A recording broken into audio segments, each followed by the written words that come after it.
So here's a question that should keep you up at night. What if right now, at this very moment, an alien spacecraft is cruising through our solar system, taking notes on us like we're some kind of cosmic zoo exhibit? Sounds like science fiction, right? Well, buckle up because we need to talk about something that's happening literally as I speak. There's an object out there, they're calling it Atlas, and it's flying through our solar system in a way that's making some very serious scientists very nervous.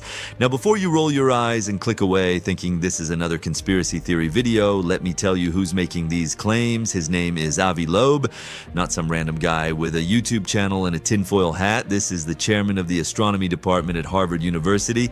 Yeah, that Harvard. The guy's credentials are so impressive they could fill their own book. And Loeb, he's looked at this Atlas object and identified count them, six characteristics that suggest it might be artificial. As in built by someone, as in not natural, as in, you see where I'm going with this? Here's what makes Atlas so weird. First off, it's fast, really fast. It came screaming into our solar system with the kind of velocity that makes scientists double check their math. But speed alone? That's not the weird part. The weird part is the angle. This thing flew in, almost perfectly aligned with the plane where all our planets orbit. Now think about that for a second. Our solar system is basically a flat disk with planets going around the sun like a cosmic merry-go-round. Everything stays roughly on the same level, right? That's just how gravity works when you've got a bunch of stuff spinning around a central point. But space is three-dimensional, infinitely three-dimensional. An object coming from another star system could approach from literally any angle. Above, below, sideways, the odds of it randomly coming in level with our planetary plane are, well, they're not great. It's like throwing a frisbee from a mile away and having it perfectly thread through a horizontal mail slot. Could happen? Sure. Likely. That's another question entirely. And here's where it gets even more interesting. Atlas didn't just fly through at the right angle, it flew through in such a way that it had opportunities to pass by multiple planets. Mars, Venus, potentially Earth. On October 3rd, it made a close pass by Mars, and we've got robots there. Orbiters, rovers, the whole setup. They're photographing this thing as we speak, data streaming back to Earth. Now, Loeb, and remember, this is a Harvard Astronomy Department chair, not some random blogger. Loeb says, what if this isn't random? What if this is a spacecraft and it's doing what spacecraft do? It's doing gravity assists. It's using the gravitational pull of planets to slingshot itself around, changing course deliberately. See, when we send our own probes out into the solar system, we use this trick all the time. You fly close to a planet, use its gravity to whip yourself around and accelerate in a new direction, saving fuel. It's brilliant engineering. The Voyager probes did it. New Horizons did it. It's how you tour the solar system on a budget. So Loeb's sitting there going, this thing is passing by planets at angles that would allow it to pull these maneuvers. What if it suddenly turns toward Earth? Now, I know what you're thinking. This sounds crazy, right? And honestly, most of Loeb's colleagues think he's gone a bit, let's say, adventurous with his interpretations. When his name comes up in scientific circles, you see a lot of professional smiles and polite coughs, the kind of reaction you get when your uncle starts talking about his investment opportunities at Thanksgiving. But here's the thing, and this is what makes this whole story so fascinating. Loeb isn't wrong about the facts. The object exists, the trajectory is real, the unusual characteristics are documented. Where scientists disagree is on the interpretation. Is it weird? Yes. Is it alien? Well, that's where things get spicy, and Atlas isn't even the first time this has happened. Oh no, this is actually the third interstellar visitor we've detected.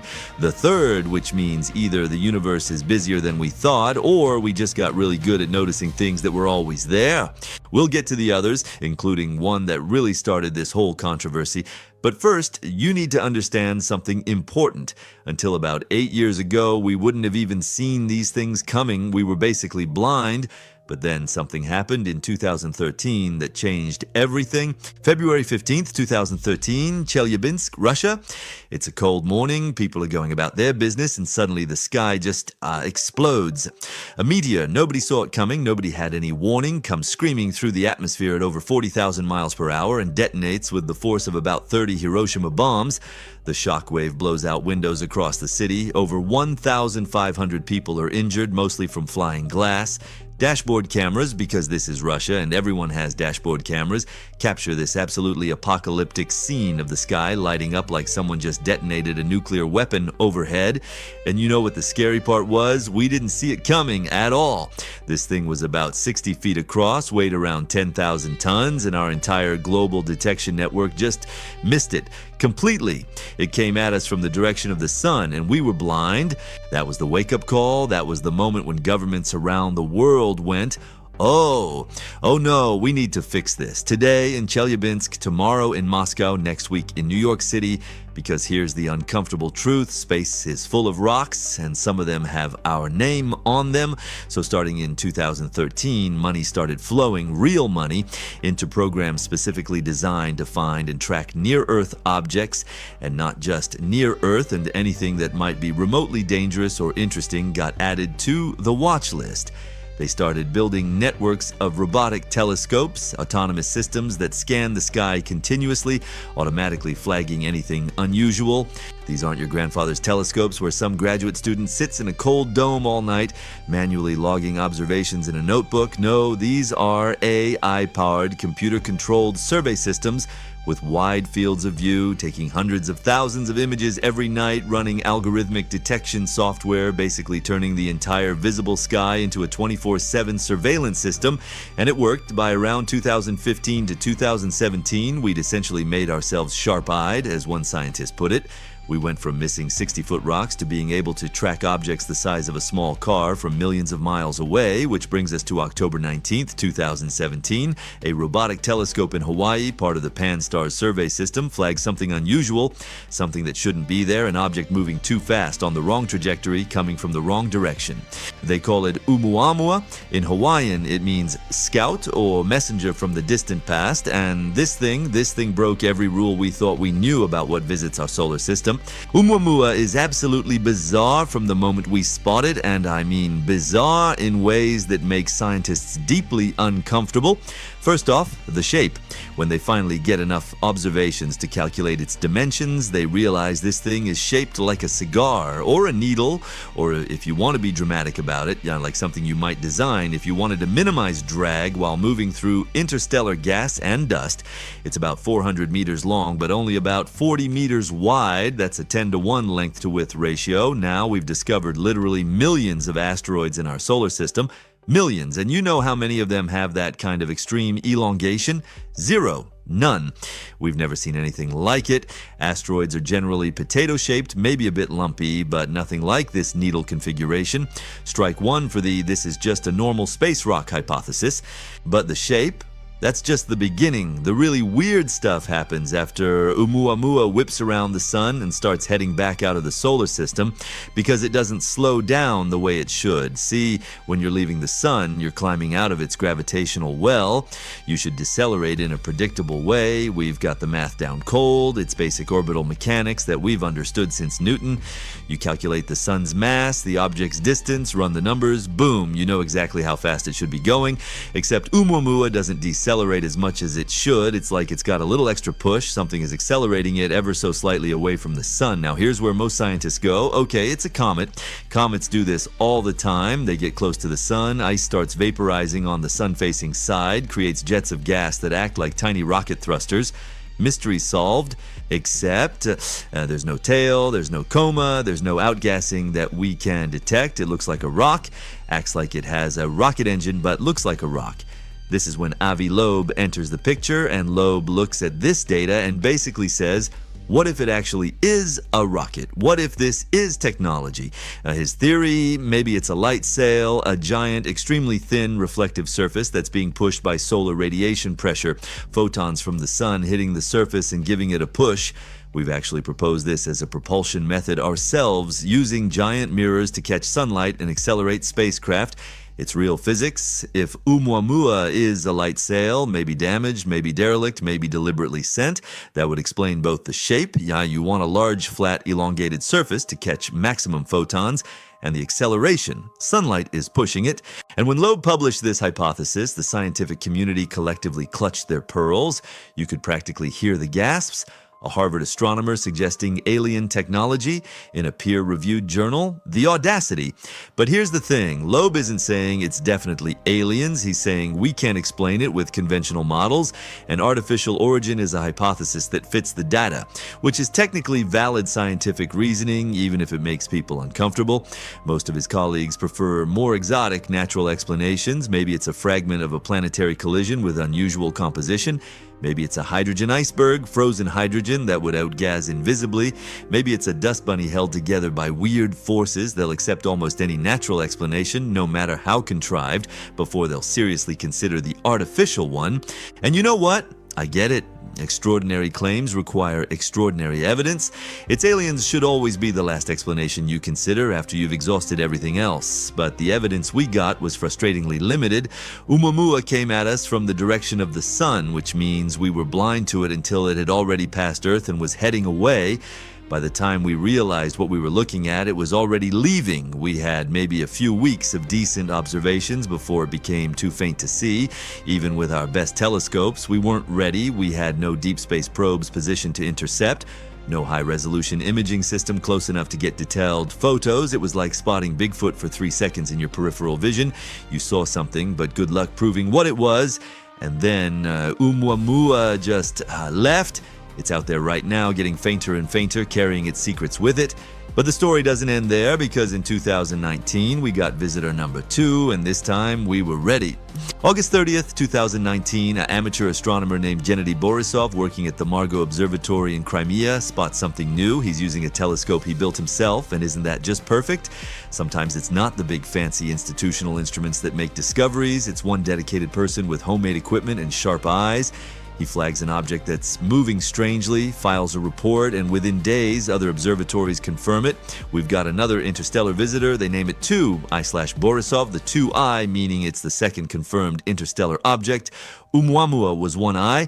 And this time we got lucky. We spotted it while it was still approaching the inner solar system, which meant we had months to study it instead of weeks. Every major telescope on Earth and in space turned to look at this thing.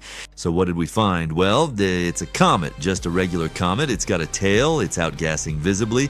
It's made of ice and rock, probably formed in some other star system and got kicked out billions of years ago, and now it's passing through our neighborhood. It's absolutely, completely, boringly normal. Well, as normal as an interstellar visitor can be. The science is fascinating, analyzing the composition of material from another star system, but there's nothing mysterious about it. It follows all the rules. It behaves exactly as expected, which if you're Avi Loeb is kind of disappointing. But if you're most of the scientific community, it's reassuring.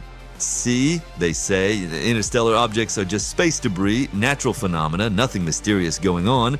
And then July 2025 happens, object number 3, Atlas 1. So it's July 1st, 2025, just a few months ago, and the detection networks pick up something new, another interstellar visitor, and they designate it Atlas. This time, unlike Oumuamua, we catch it on the way in.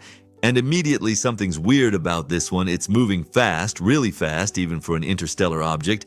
And the trajectory, we already talked about how it came in almost level with the planetary plane, but there's more. It passes close to Mars on October 3rd, close enough that the spacecraft we've got there, orbiters with cameras, rovers with instruments, can actually photograph it. We're getting actual data, not just distant observations.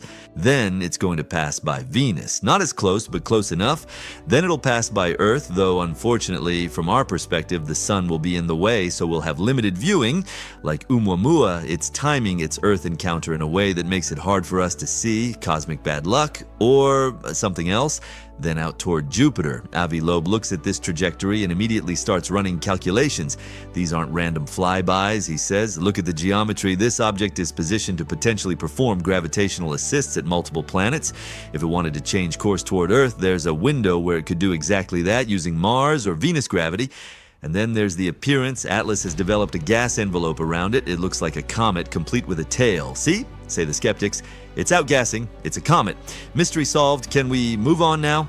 But Loeb points out something odd. Despite looking like a comet, despite having this gas cloud around it, Atlas is flying like a rock. Its trajectory isn't being affected by the outgassing. When comets heat up and start venting gas, those jets act like little thrusters. They make the comet tumble, change its spin rate, slightly alter its trajectory.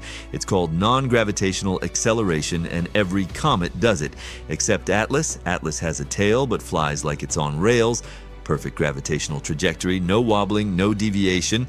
So Loeb's argument is, what if the gas cloud is camouflage? What if something artificial is disguising itself as a comet to avoid suspicion? He literally uses the word mimicking. Now, most scientists think this is ridiculous. The more mundane explanation is that maybe the outgassing is so weak or so symmetrical that it's not creating significant thrust, or maybe our measurements aren't precise enough to detect small deviations yet. There are natural explanations that don't require invoking alien spacecraft playing cosmic hide-and-seek. But Loeb has doubled down. He's identified what he calls 6 signs of artificial origin. 1, the high velocity. 2, the trajectory aligned with the planetary plane. 3, the timing of planetary flybys. 4, the appearance of outgassing without corresponding trajectory changes. 5, the approach angle that maximizes planetary encounter opportunities. 6, the fact that we're seeing these objects more frequently now. Maybe they're noticing that we're finally able to notice them. That last one is kind of chilling when you think about it. And you know what? The scientific establishment is taking this one more seriously than they took Oumuamua. Not because they believe it's aliens, most don't, but because we actually have time this time. Atlas is still here. It's still observable. We have months to study it, not weeks. Every major observatory is pointed at this thing. The data is pouring in. And the space agencies are even talking about a contingency plan, keeping a probe on standby in orbit, ready to launch toward the next interstellar visitor whenever it shows up. Kind of like leaving your car packed and ready for a road trip. You don't know when you're going, but when the opportunity comes, you want to be ready. But here's where Loeb's story gets even more interesting, because he hasn't just been theorizing. He's been actively hunting for evidence. And in 2019, he thought he found some. So after Oumuamua, Loeb gets obsessed, and when a Harvard astronomy department chair gets obsessed, he has resources. He starts digging through archives, looking at records of objects that have entered Earth's atmosphere over the years. And he finds something interesting, a meteor from 2014 that hit Earth's atmosphere with extraordinary velocity. Too much velocity to be from our solar system. The speed suggests it came from beyond, another interstellar visitor, but this one didn't pass by like Oumuamua. This one ran straight into us. It entered the atmosphere over the Pacific Ocean, specifically over waters near Papua New Guinea, and disintegrated at altitude. The fireball was detected by U.S. government sensors. Yeah, the military tracks stuff like this, which should tell you something about how seriously they take potential impacts. Loeb traces the trajectory backwards and calculates where the debris would have fallen: deep ocean about 3 kilometers down, and he thinks, what if we could recover pieces of it? What if we could actually get our hands on material from another star system? So what does he do? He charters a boat. Yeah, really, he gets funding, hires a yacht, assembles a team, and they steam out to the middle of the Pacific Ocean with magnetic dredges. They're going to literally drag magnets along the ocean floor and see what sticks, and you can imagine the jokes.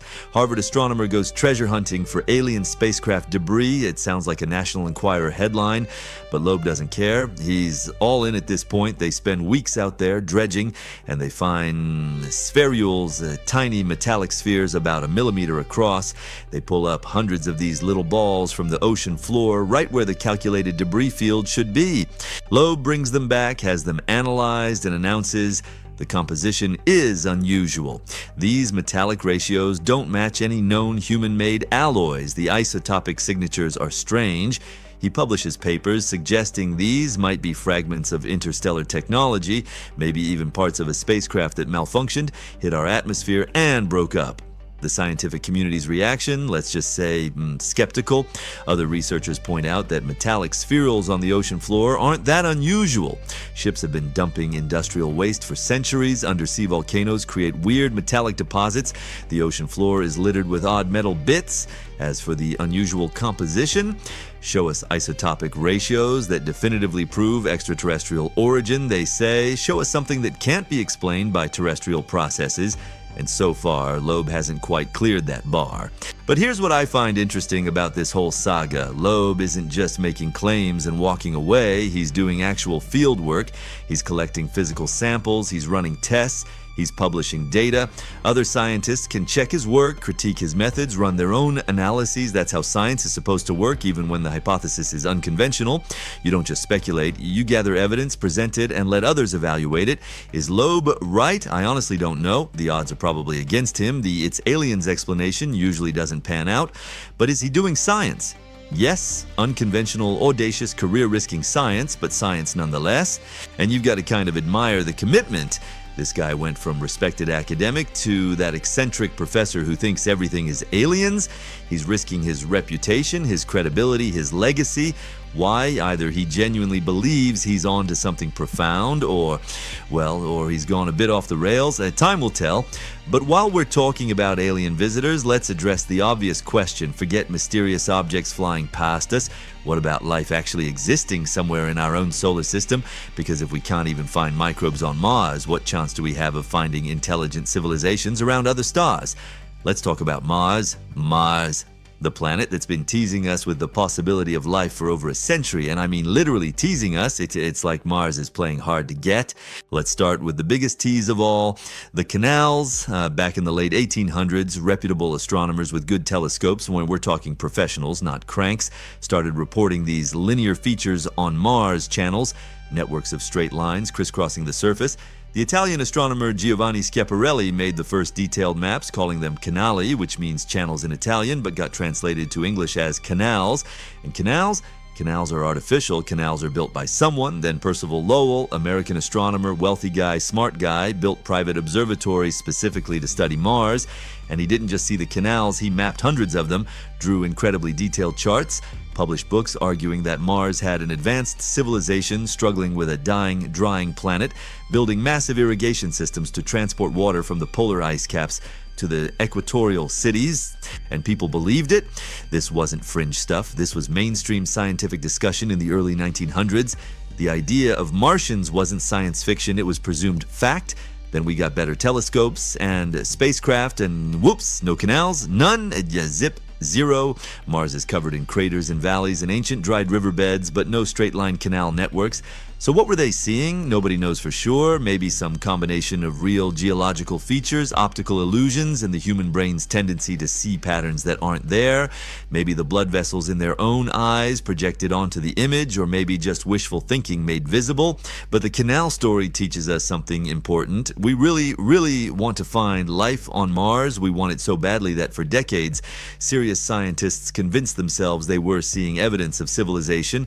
Fast forward to today, no canals, but we found something potentially more interesting: methane.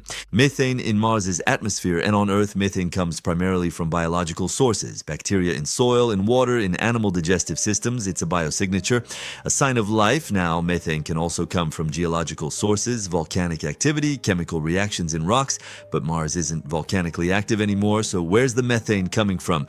And here's the really interesting part: the methane levels change seasonally. They go up and down. If it was just leaking out of rocks, you'd expect a steady level, but seasonal variation, that suggests something responding to environmental changes, something active. The surface of Mars is sterile. We know that now. The atmosphere is thin, offering almost no protection from solar ultraviolet radiation and cosmic rays. It's a radiation bath up there. Nothing could survive on the surface for long. But underground, that's a different story. Just a meter below the surface, you're shielded from all that radiation, and we've detected what might be liquid water below ground. Not pure water, probably briny, salty stuff that stays liquid even in the cold. But life can handle brine. We've got microbes on Earth living in concentrated salt solutions that would kill almost anything else. So the current thinking is, if there's life on Mars, it's underground, living in aquifers, in caves, in pockets of liquid water beneath the frozen surface, surviving on chemical energy from rock-water interactions, metabolizing in the dark, occasionally burping methane up through cracks to the surface. And we've actually seen liquid water emerge on the surface. Well, kind of. There are these recurring slope lineae, RSL for short, dark streaks that appear on slopes during warm seasons and fade during cold seasons. They look exactly like what you'd expect if briny water was seeping up from underground, flowing down slopes, and then evaporating or refreezing. Not everyone agrees that's what's happening. Some think it might be dry sand flows or CO2 frost doing weird things, but the water explanation fits pretty well. We've also got ground ground-penetrating radar data suggesting large deposits of water ice mixed with soil and possibly even liquid water layers at depth. One study claimed to find a lake of liquid water about 10 kilometers underground near the South Pole, though other scientists dispute that interpretation. So the picture of Mars we have now is dead on the surface, but potentially alive underneath, which makes it both frustrating and exciting. Frustrating because we can't just look around with our rovers and find life, they're stuck on the surface. Exciting because if life is down there, it's probably been down there for billions of years, evolving in isolation, following its own weird evolutionary path. Imagine what Martian cave life might look like. It's been separated from sunlight for eons, it's never seen a sun, doesn't know what photosynthesis is, it's living off chemistry alone, pulling energy from reactions between water and minerals, maybe using sulfur compounds or iron as energy sources instead of oxygen, and there's legitimate scientific work being done on how we'd explore this. Robot spelunkers, cave drones, machines that could descend into Martian cave systems, map them, sample the walls for biological activity. Some researchers are even identifying specific caves, actual openings on the surface that lead to underground networks, and saying these should be priority targets for future missions. Because here's the thing, if we find life on Mars, even just bacteria, even just fossil bacteria, it changes everything. It means life isn't unique to Earth. It means wherever conditions are remotely suitable, life tries to get a foothold. And if life is common, then maybe, just maybe, intelligent life isn't as rare as we fear. But Mars isn't the only place nearby that might harbor life. We need to talk about the planet everyone assumes is hell. Venus is the worst place in the solar system. Hands down, I will fight anyone who disagrees. Surface temperature, 460 degrees Celsius. That's 860 Fahrenheit, hot enough to melt lead, hot enough that our probes last about an hour before they literally cook to death. Atmospheric pressure, 90 times Earth's. That's the equivalent of being a kilometer underwater. Crushing pressure that will squash anything that isn't specifically engineered to resist it. The atmosphere itself, 96% carbon dioxide, and the clouds, concentrated sulfuric acid. Not diluted acid rain like we get from pollution on Earth. I'm talking drops of actual battery acid falling from the sky. Venus is what happens when a runaway greenhouse effect turns a planet into hell. And the terrifying thing is, Venus started out almost identical to Earth. Same size, same basic composition, same neighborhood around the sun, just slightly closer to our star, but that little bit of extra solar heating was enough. Water in the atmosphere absorbed more heat. More heat meant more evaporation. More water vapor, which is itself a greenhouse gas, meant more heat. More heat meant more CO2 released from rocks. More CO2 meant more greenhouse warming. Feedback loop, runaway process, and within a geologically short time, maybe a few million years, Venus went from potentially habitable to absolutely hellish. The oceans boiled away, the water vapor eventually got broken down by ultraviolet light into hydrogen and oxygen. The hydrogen escaped to space. The oxygen reacted with rocks, no water left, just a thick, hot, toxic atmosphere and a planetary surface that looks like what happens when you accidentally leave hell's oven on for a billion years. And this is why Venus matters to us. It's a warning. It shows us that Earth-like planets can tip into uninhabitable states. Climate scientists study Venus obsessively because it's an example of what happens when greenhouse warming goes completely off the rails. But here's where it gets interesting. In September 2020, a team of astronomers announced they detected phosphine in Venus's atmosphere. Phosphine, pH 3, phosphorus, and hydrogen. And on Earth, the only significant source of phosphine is life, specifically anaerobic bacteria, microbes that live in oxygen-poor environments like swamps and marshes. There are trace amounts produced by lightning and volcanic activity, but biological sources dominate, so if there's phosphine on Venus, maybe there's life on Venus. The detection was made using radio telescopes in Chile, some of the most sensitive instruments in the world, working at extremely high altitude where Earth's atmosphere is thin. They picked up the spectral signature of phosphine at an altitude of about 50 to 60 kilometers above Venus's surface. And that altitude is interesting because conditions up there are actually kind of tolerable. The pressure is about 1 atmosphere, Earth normal. Temperature is around 0 to 30 degrees Celsius, depending on exact altitude. The clouds at that level, while acidic, are dilute enough that some extremophile bacteria might handle them. So the hypothesis is maybe Venus has airborne life, microbes living in the cloud layers, floating in droplets of acid, metabolizing whatever chemical energy they can extract from their environment. never touching the hellish surface, just drifting in the relatively mild upper atmosphere forever. It's wild, it's speculative, and it might be completely wrong because here's the thing, the phosphine detection is controversial. Other teams have looked at the data and said, we're not sure that's actually phosphine. The spectral signature is ambiguous. It could be phosphine or it could be sulfur dioxide with some weird pressure and temperature effects making it look like phosphine. And even if it is phosphine, there might be non-biological ways to produce it that we haven't thought of. Weird atmospheric chemistry, lightning doing something unexpected, volcanic outgassing with unusual compounds. To really settle this, we need to go there, send probes that can sample the atmosphere directly, analyze the chemistry, look for actual evidence of life instead of just one ambiguous molecular signature. And guess what? We're going. There are 6 or 7 missions to Venus planned for the next decade. NASA is sending probes, ESA is sending probes. India, China, Russia, everyone wants a piece of the Venus action. Some will study the surface, trying to understand the planet's history. Others will focus on the atmosphere, looking for that phosphine and trying to figure out what's making it. If they find microbes floating in Venus's clouds, it'll be the second biggest discovery in the history of biology, the biggest being if we find intelligent aliens, obviously. But there's another world that might surprise us, one that nobody even considered until recently because it's so close to the sun that it should be completely dead. Let's talk about Mercury. Mercury, the closest planet to the sun. You'd think it would be nothing but a scorched, dead rock, right? And mostly you'd be right. Daytime temperature on Mercury's surface, 430 degrees Celsius, hot enough to melt zinc. Nighttime temperature, negative 180 degrees Celsius, cold enough to freeze carbon dioxide solid. The temperature swings are more extreme than anywhere else in the solar system because Mercury barely has an atmosphere. Just a thin exosphere of atoms knocked off the surface by solar wind. No air means no heat distribution. No heat distribution means the day side cooks and the night side freezes, with nothing in between, so obviously no life. Case closed. Move on. Except, what about underground? Radio astronomers measured the subsurface temperature near Mercury's equator and found something surprising. About a meter below the surface, the temperature is around 67 degrees Celsius. That's 152 degrees Fahrenheit. Hot, but not that hot. People sit in saunas at 80 degrees Celsius and survive. Many microorganisms thrive at 67 degrees. Some extremophiles prefer it. Go further from the equator toward mid-latitudes, and the subsurface temperature drops to around 20 Celsius. That's room temperature, literally t-shirt weather. Near the poles, it gets cold, below freezing, but some bacteria love the cold too.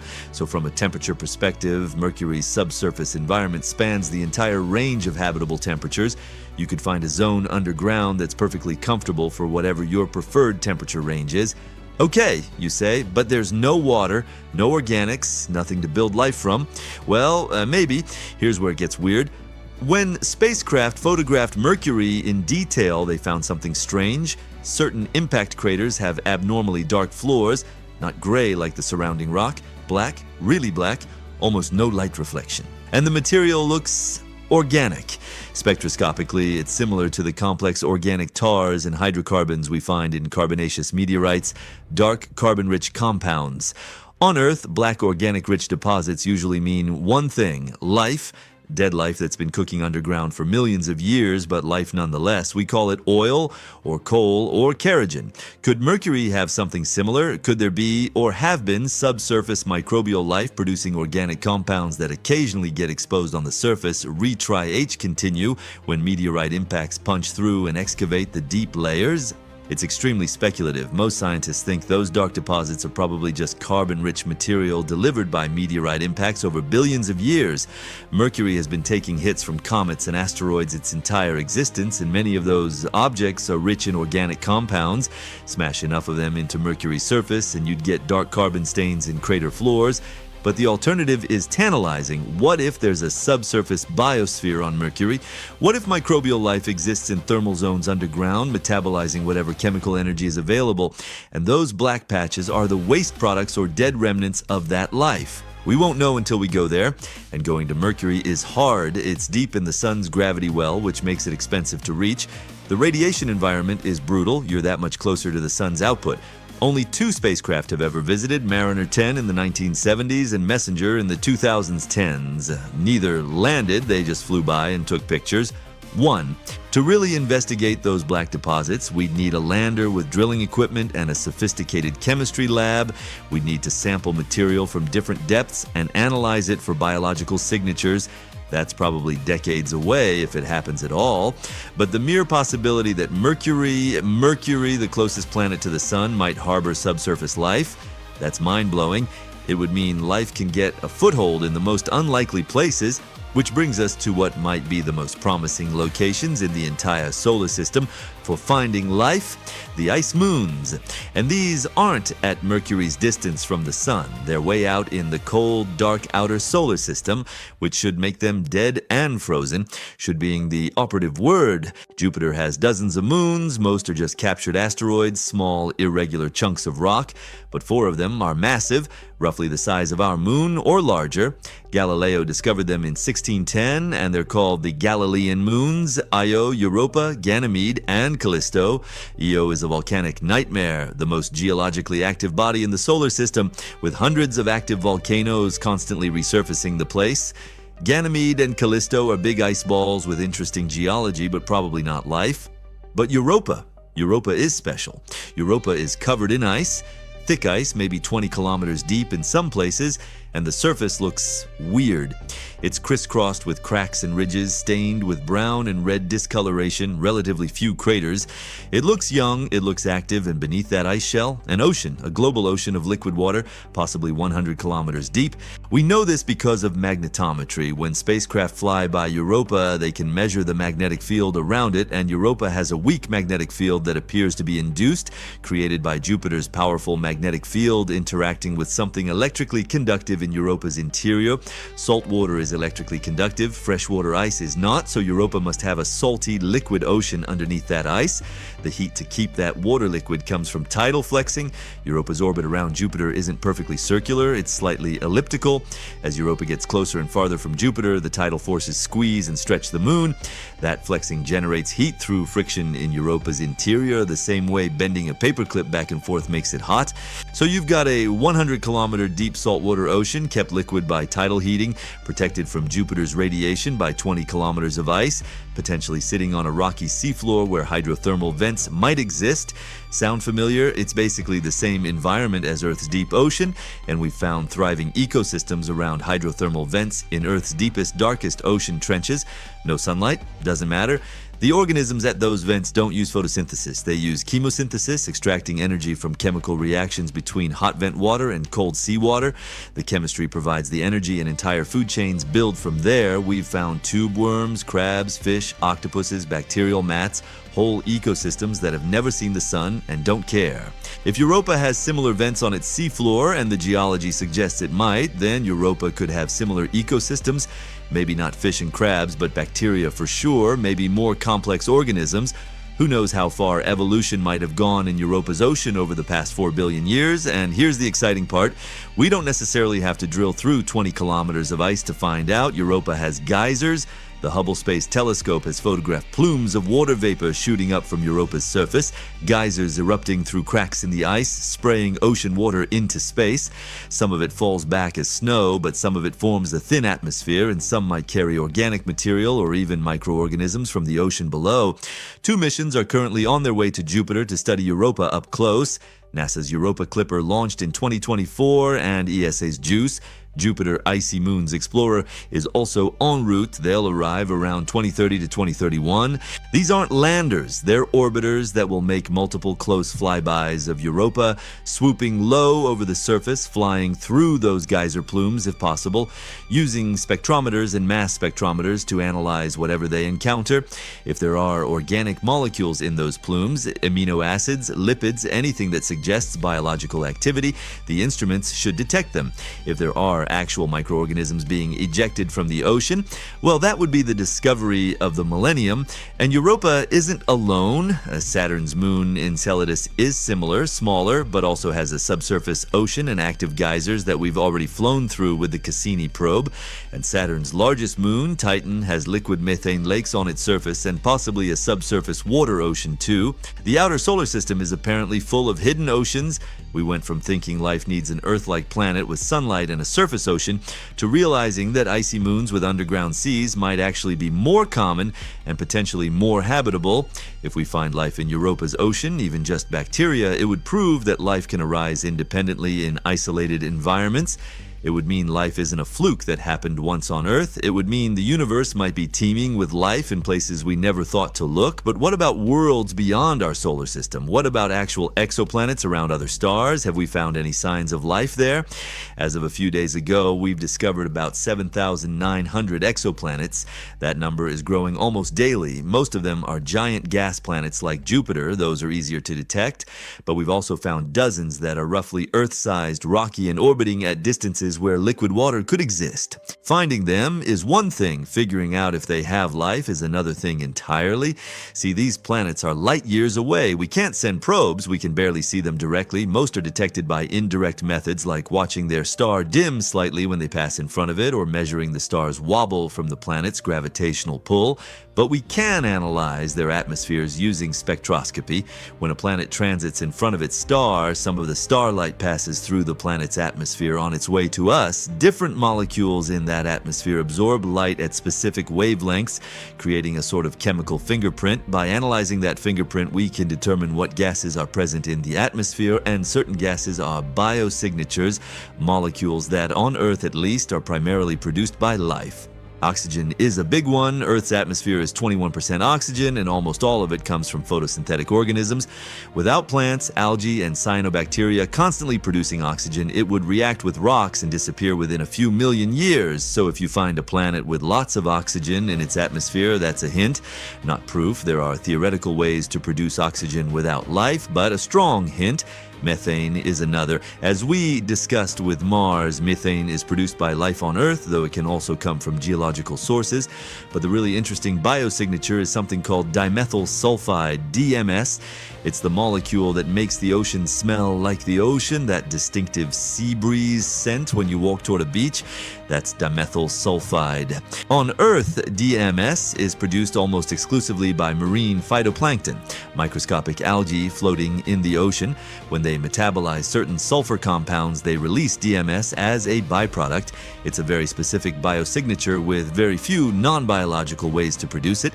And in 2023, the James Webb Space Telescope detected what might be dimethyl sulfide in the atmosphere of an exoplanet called K218b. K2-18b is about 120 light-years away in the constellation Leo. It's roughly twice Earth's diameter, a super-Earth or mini-Neptune depending on how you classify it, and it orbits its star at a distance where temperatures should allow liquid water. Webb's instruments detected water vapor in the atmosphere, lots of it. That alone is interesting, but buried in the spectral data is a possible signal for DMS. Possible? Maybe. The detection isn't confirmed, the spectral line is weak and could be confused with other molecules. No other telescope can verify it because nothing else is sensitive enough. But if it's real, if K2-18b actually has dimethyl sulfide in its atmosphere, then something on that planet is producing it, and the most likely something is life, ocean life, floating in a global ocean, doing its biological thing, occasionally burping out DMS. The scientific community is being very cautious about this. The lead researchers are saying we detected a possible tentative maybe signal that could potentially be DMS if our analysis is correct and nothing else is mimicking it. They need confirmation. They need other instruments to look at the same planet and either confirm or refute the detection. Webb is going to observe it again with different instruments. And in a few years, other advanced telescopes will come online that can provide independent verification. But imagine if it's confirmed. Imagine if we can definitively say there is a planet 120 light years away and it has an ocean, and something in that ocean is producing biosignatures. We wouldn't know what that something is. Could be bacteria, could be algae, could be something completely alien that we can't even imagine. But it would be life, unambiguous, confirmed life on another world. That would change everything. It would answer one of the most fundamental questions humans have ever asked. Are we alone? And the answer would be no. Of course, detecting biosignatures isn't the same as detecting intelligence. Finding microbes on Mars or algae on K2-18b doesn't tell us anything about whether intelligent civilizations exist. For that, we need a different kind of search. Search for extraterrestrial intelligence. For over 60 years, we've been listening for radio signals from other civilizations, and for over 60 years, we've heard nothing. Silence, just the random hiss and crackle of natural astronomical radio sources. Yuri Milner, Russian-Israeli billionaire, physicist by training, tech investor by profession, decided that SETI needed a serious cash infusion. In 2015, he launched Breakthrough Listen with a $100 million budget. That's more money than all previous SETI efforts combined over the previous 5 decades. That money bought time on the world's most powerful radio telescopes, the Parkes Telescope in Australia, the Green Bank Telescope in West Virginia, and most importantly, China's FAST Telescope, 500 meters across, the largest single-dish radio telescope on Earth. The idea is simple. Scan millions of stars, billions of radio frequencies, looking for patterns that can't be natural, a narrow bandwidth signal that drifts in frequency as a planet rotates, a pulse pattern that repeats too regularly, anything that screams artificial. They've been running for almost a decade now. They've collected petabytes of data. They've detected thousands of interesting candidate signals, and every single one, after careful analysis, turned out to be human interference. Satellites, radar, random electronics, terrestrial transmitters bouncing signals in unexpected ways. Nothing confirmed extraterrestrial, not yet. But here's the thing, radio might not be the right approach. We use radio for long-distance communication, sure, but we're increasingly moving to optical fiber, light, not radio waves.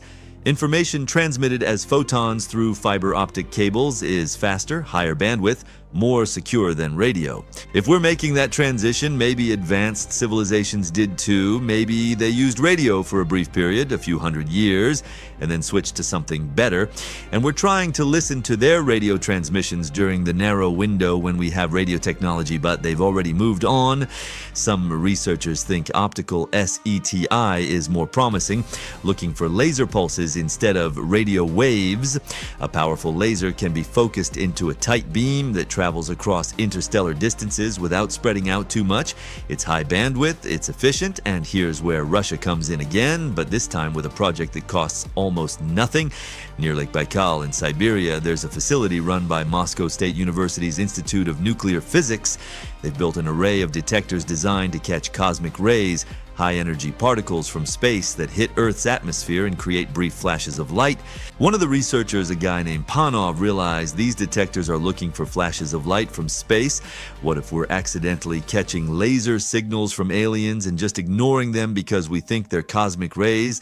So they started running pattern-matching algorithms on the data, looking for signals that might be artificial. Pulses that repeat, patterns that encode information, anything weird.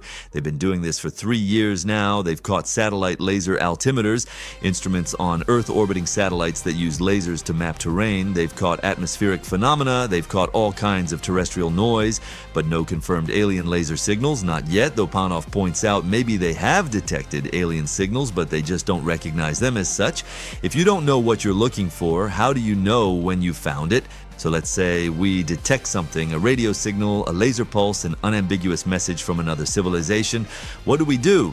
We can't exactly hop in a spaceship and go meet them. Interstellar distances are vast. The closest star system to us is Alpha Centauri, about 4.4 light years away. That sounds close in cosmic terms, but in practical terms, it's absurdly far. Our fastest spacecraft, the Voyager probes, are traveling at about 17 kilometers per second. At that speed, it would take about 75,000 years to reach Alpha Centauri. Not exactly a quick trip, but Yuri Milner, yes, him again, has an idea. It's called Breakthrough Starshot, and it's simultaneously brilliant and insane. The concept, build a fleet of tiny spacecraft, each about the size of a postage stamp, weighing a gram or less.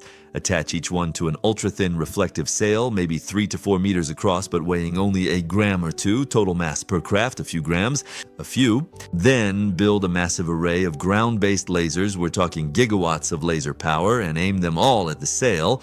The photon pressure from the laser light pushes the sail, accelerating it because the craft is so light, it doesn't take much force to accelerate it. Within a few minutes of laser illumination, the craft reaches about 20% the speed of light. Then you turn off the lasers and let it coast. At 20% light speed, you reach Proxima Centauri in about 20 years. Add another 4 years for the radio signal to come back, and you get data from another star system in about 24 years. That's within a human lifetime. Kids born today would see the results before they retire. Is this crazy? Absolutely. Is it technically feasible? Maybe. There are enormous engineering challenges building a sail that's reflective enough, light enough, and strong enough to handle the acceleration without tearing. radiation. Building lasers powerful enough to push something to 20% light speed, that's a lot of energy. Aiming those lasers accurately enough to hit a meter-scale target for several minutes while it's accelerating away from you, protecting the electronics from the intense laser heating and the radiation environment of interstellar space, sending back data from 4 light years away using a transmitter the size of a grain of rice. Every one of those is a hard problem, but none of them violate physics. It's engineering, not magic. Milner has apparently put $100 million into initial research, and there are actual peer-reviewed papers from reputable scientists saying, yeah, this could work. The target would probably be Proxima Centauri b, an Earth-sized exoplanet orbiting Proxima at a distance where liquid water could exist. We don't know much about it beyond basic stats, but it's the closest potentially habitable world we've found. A gram-sized probe obviously can't carry much instrumentation, but it could have a camera, maybe a simple spectrometer, enough to take pictures, analyze atmospheric composition, and beam the data back home. And here's the beautiful part: because the craft is so cheap and light, you don't send just one, you send thousands, entire fleets of them. If 90% fail due to laser targeting errors, micrometeor strikes, or equipment failures, you still have hundreds that make it. Will this actually happen? I don't know. The technical challenges are immense. The funding required beyond the initial research phase is substantial, but it's not impossible. And if someone like Milner is willing to put up serious money, and if universities and research institutions are willing to contribute expertise, we might actually get pictures from another star system within our lifetimes. How crazy is that? Okay, let's bring this back to something more immediate. Forget exoplanets 120 light years away. Forget light sails to Proxima Centauri. When are we actually going to Mars? When will humans set foot on another planet? The realistic answer, based on current technology and trajectories, is somewhere between 2032 and 2035. Why then? Because of SpaceX's Starship. Say what you will about Elon Musk, and people say a lot, but Starship is real, it's flying, and it's getting better with every test. It's designed from the ground up to be a Mars transport, fully reusable, enormous payload capacity capable of refueling in orbit, designed to land vertically on unprepared surfaces. NASA has their own plans with the SLS rocket and Orion capsule, but those are primarily focused on the moon. China is developing heavy lift capabilities, but they're a few years behind. Russia talks a big game, but doesn't have the budget. ESA does great science, but isn't pursuing human Mars missions independently. So yeah, it's probably going to be Starship, which means the timeline depends on when Starship is ready for prime time. Currently, Starship is doing suborbital and orbital test flights. Some succeed, some explode, that's how testing works, but they're iterating fast, like multiple launches per year. Within 2 years, they'll probably have it reliable enough for cargo missions, another year or two for crewed orbital flights, then lunar missions to prove out the life support and long-duration systems by the early 2030s. A Mars mission becomes technically feasible. Now, that's not a quick surface visit. You can't just fly to Mars, plant a flag, and fly home. The orbital mechanics don't work that way. Earth and Mars line up favorably for transfers about every 26 months. If you go to Mars, you're stuck there for a while, probably 18 months, waiting for the planets to align again for the return trip. So the first Mars mission will be long duration, probably 30 months total, 6 months travel to Mars, 18 months on the surface, 6 months back. That's longer than any space mission in history. The longest anyone has stayed in space is about 14 months on the ISS. This will require testing, probably a long-duration lunar mission first, proving that humans can live in isolated, hostile environments for extended periods. Maybe a Mars orbit mission, go to Mars, orbit for a while, come back without landing just to prove the spacecraft and systems can handle the journey. But eventually, someone's going to step onto Mars. What will they do there? Initially, just survival, setting up habitats, deploying solar panels or nuclear reactors for power, figuring out water extraction. There's ice in the soil, you just have to heat it. Growing food, greenhouses with Martian soil supplemented with nutrients. Exploration comes later, driving rovers to interesting locations, drilling into the surface, hopefully finding those caves we talked about and sending robots inside to look around, establishing a permanent base. That's further out. That requires regular cargo missions, probably building habitats underground for radiation protection, setting up industrial capabilities, making fuel, making building materials from local resources, full terraforming, transforming Mars into an Earth-like world with breathable atmosphere. atmosphere is probably impossible. Mars just doesn't have enough nitrogen to build an Earth-like atmosphere, and it doesn't have a strong magnetic field to protect that atmosphere from solar wind stripping. But localized habitable zones, living in pressurized underground cities with surface access, that's doable. That might even be desirable. Mars gravity is 38% of Earth's, which is much easier on the human body than 0G. The day length is almost identical to Earth's. The environment, while harsh, is manageable with technology we either have or can develop. So yeah, 2032, 2035 for first human boot prints, maybe 2040s for a semi-permanent research station, 2050s and beyond for actual settlement. We're not that far away. Some of you listening to this will live to see humans walking on Mars. That's kind of amazing when you think about it. All right, let's zoom out, way out. Let's talk about what all of this means. We've covered a lot of ground here: mysterious interstellar visitors that might or might not be alien probes, evidence for microbial life possibly existing on Mars, Venus, Mercury, and the ice moons, exoplanets with potential biosignatures, SETI searches coming up empty, plans to reach nearby stars within decades. What's the through line? What's the big picture? I think it's this. We're at a weird moment in human history. We're technologically advanced enough to ask profound questions about life in the universe, but we're not quite advanced enough to answer them definitively. We can detect atmospheric chemistry on planets 100 light years away, but we can't say for certain if that chemistry indicates life. We can identify underground water on Mars, but we can't drill down and sample it. We can theorize about life in Europa's ocean, but we won't have direct evidence for another decade. We're tantalizingly close to answers, but not quite there yet. It's frustrating. It's exciting. It's like being a kid on Christmas Eve. Yeah, you know presents are coming tomorrow, but you have to wait. And here's the philosophical weight of it all. Every search for life elsewhere is also a meditation on the rarity and value of life on Earth. If we find life on Mars or Europa, even just bacteria, it means life is common. It means wherever conditions are remotely suitable, life finds a way. And if life is common, then statistically, intelligence probably arises sometimes, which means the universe might be full of civilizations and we just haven't met them yet because space is really, really big. But if we don't find life, if we search the solar system thoroughly and come up empty, that means life is rare, maybe incredibly rare. Maybe Earth is a fluke, a 1 in a trillion chance, and we're essentially alone in the observable universe. And if we're alone, then the responsibility to preserve and protect life becomes even more profound. Because if Earth is the only place in the universe where life exists, and we screw it up through war, environmental destruction, asteroid impact, whatever, then we've extinguished the only light in an otherwise dark cosmos. That's heavy. That's existentially significant in a way that transcends politics or economics or any normal human concern. This is why scientists get passionate about this stuff. It's not just curiosity, though curiosity is part of it. It's the sense that these questions matter in the deepest possible way. Are we alone? If not, where is everybody? If we are alone, why? What does that mean for our future? These are questions that humans have asked since we first looked up at the stars and wondered. And for the first time in history, we might actually get answers within a generation or two. The telescopes are getting better, the spacecraft are getting more sophisticated, the detection methods are improving. Within your lifetime, yes, yours, listening to this, will probably know whether life exists elsewhere in our solar system. We might even have strong evidence for life on exoplanets. And if we don't find any, that's an answer too, a sobering one, but an answer. Either way, we're living through a pivotal moment in human history, the moment when we transition from wondering if we're alone to actually knowing. That's why Avi Loeb's work matters, even if he's wrong about Oumuamua and Atlas being alien spacecraft. He's asking the right questions, even if his answers are premature. He's forcing the scientific community to confront possibilities they'd rather dismiss. That's why Mars exploration matters, why Europa Clipper matters, why the James Webb Telescope matters. We're building the tools and acquiring the knowledge to finally answer these fundamental questions. And whether you're a believer in aliens, a skeptic, or somewhere in between, you have to admit we're living in interesting times.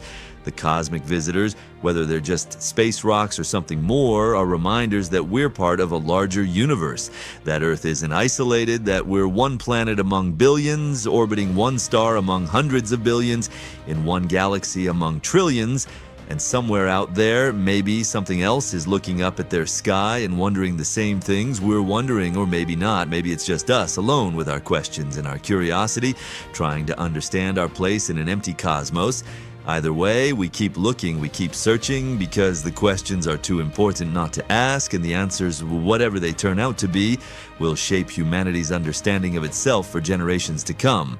That's why this matters. That's why we care about weird cigar-shaped objects flying through our solar system, about methane on Mars, about phosphine on Venus, about oceans under ice on distant moons.